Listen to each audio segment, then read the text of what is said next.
universidades historicamente negras. Você já ouviu falar sobre elas? Vamos conhecer um pouco mais sobre essas instituições incríveis no nosso vídeo de hoje?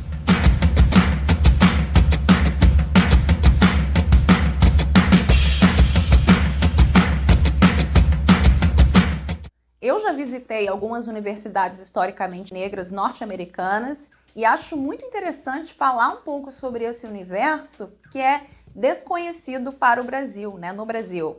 Historicamente, as Black Colleges and Universities são instituições públicas e privadas que foram estabelecidas antes dos direitos civis, lá em 64, nos Estados Unidos. E desde o início, as universidades historicamente negras, elas possibilitaram o acesso dos negros a esse meio acadêmico que lhes foi negado durante o período da escravidão e também da segregação norte-americana. Essas universidades historicamente negras, elas também forneceram um espaço seguro de aprendizagem, de descoberta e de construção de um senso de comunidade. Discrimination against black students led to the founding of the first black colleges in the North, including Wilberforce in Ohio and Lincoln and Cheney universities in Pennsylvania. E embora as Black Colleges, as universidades historicamente negras, representem apenas 3% das instituições de ensino superior dos Estados Unidos, essas constituem-se como espaços transformadores e que desempenham um papel fundamental na redução da lacuna de oportunidades no ensino superior. Essas instituições, elas têm e continuam ainda a produzir alguns dos pioneiros mais influentes de diferentes grupos étnicos minoritários, o que solidifica a sua importância no meio acadêmico. The first Black Supreme Court Justice, Surgeon General, and Vice President of the United States have more in common than making history. They all attended an HBCU. Bom, mas você deve se perguntar por que existem essas universidades historicamente negras. Antes ali da abolição da escravatura, em 1865, nos Estados Unidos, as leis anti-alfabetização, elas impediam que os negros escravizados e livres pudessem obter educação. E essas leis, elas existiam porque os proprietários de escravos e os anti-abolicionistas temiam que se os negros escravizados e livres, se eles se alfabetizassem, eles não seriam mais capazes de controlá-los. É a questão aqui do poder, Não os eduque para poder controlá-los. E sem esse controle, a sua economia, que foi construída sob o trabalho escravo, entraria em colapso, obviamente.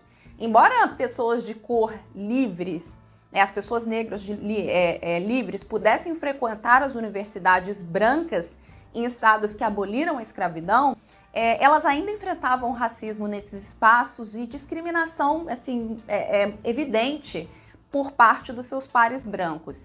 Então, os estudantes negros também tendiam a não se sair bem em instituições brancas porque havia lacunas significativas no seu conhecimento e preparação para a faculdade. Educational opportunities for free black children, particularly in higher education, were quite limited, even in the North. Nesse contexto, vendo uma necessidade e também uma oportunidade de reforma, o filantropo Quaker Richard Humphreys fundou o Institute for Colored Youth em Chaveney, Pennsylvania, em 1837. Ele queria criar uma instituição para afro-americanos que anteriormente tinham sido escravizados. E nesse local, essas pessoas aprenderiam habilidades básicas, como leitura, escrita, matemática, para que eles pudessem estar preparados aí para um mundo livre, que não viveriam mais como escravos. Cheney University in Philadelphia is the first historically black college or university. It was founded in 1837 as the Institute of Colored Youth. O instituto, ele acabou se tornando a primeira Black College, universidade historicamente negra. Gradualmente, aos poucos, mais universidades foram estabelecidas, foram construídas com uma grande onda de novas instituições surgindo ali após a aprovação da segunda lei de Morrill, em 1890. Essa lei foi muito importante para a ampliação, aumento do número dessas universidades historicamente negras, porque essa lei, ela exigia que os estados que apoiavam a segregação racial nas universidades criassem e financiassem instituições públicas especificamente para estudantes negros. Então, essas universidades, nessas faculdades que atendiam comunidades negras, elas enfrentaram muitos obstáculos financeiramente e também recursos, e isso foi uma grande barreira. Mas com esse aumento do financiamento em decorrência dessa lei, da Lei Morrill, esse aumento do financiamento levou que mais negros frequentassem a faculdade e, portanto, houve a necessidade de que mais instituições fossem criadas. Mesmo após o fim da segregação em 64, essas instituições predominantemente negras abriram com a intenção de usar a educação para elevar ainda mais os negros econômica e socialmente. No caso, essas universidades historicamente negras, há mais ou menos umas 107 localizadas lá nos Estados Unidos e que ainda funcionam até os dias de hoje. Historically black colleges and universities take African Americans who struggle in our failing public schools and turn them into a rigorous scholar with access to a future who has earned the credentials for a college degree. Embora as universidades historicamente negras não sejam mais o único caminho para o ensino superior nos dias de hoje para os afro-americanos, devido à Lei dos Direitos Civis de 64, os estudantes negros ainda frequentam essas instituições, né? Há um grande número de pessoas negras que ainda frequentam, porque essas instituições continuam sendo um refúgio para os alunos aprofundarem a sua herança cultural e se destacarem academicamente sem medo da discriminação. Sejam os programas inovadores ou as artes liberais, as mensalidades de baixo custo, a atmosfera dinâmica ou a grande diversidade de alunos e professores, os alunos procuram as Black Colleges para uma educação de qualidade e uma experiência cultural reflexiva. As instituições até atraem estudantes de outras etnias, que não são negros. Em 2018, os alunos não negros representavam 24% das matrículas das Black Colleges, em comparação com 15% lá em 1976.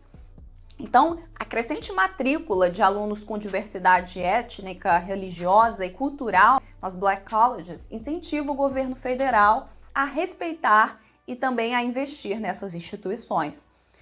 Continua ainda a ser aprovada uma legislação que fortalece os recursos educacionais, aumenta a capacidade administrativa e fornece uma grande assistência financeira para os alunos desses poderosos grupos de reflexão que compõem o quadro discente das universidades historicamente negras. As Black Colleges, elas são produtos de ouro da diáspora africana e símbolos da força e resiliência do povo negro. A sua rica cultura e rigor acadêmico lhes permitiram preservar, apesar dos contínuos obstáculos, como evidenciado, a gente observa pela longa lista de alunos notáveis, como Spike Lee, Toni Morrison e a vice-presidente dos Estados Unidos, a Kamala Harris. Então não há dúvida de que as Black Colleges sempre serão membros necessários e valiosos no mundo acadêmico. Na atualidade, algumas Black Colleges, aí se você tiver curiosidade para pesquisar depois, dentre algumas universidades negras mais famosas, temos a Norfolk, a Howard University, a Hampton University, inclusive, né, ali Hampton, onde a Serena Williams, né, as irmãs Williams surgiram, a Fisk University, Delaware University, a Delaware State University, Morgan State University. Bom, pessoal, por hoje é isso. Inscreva-se no canal. See ya!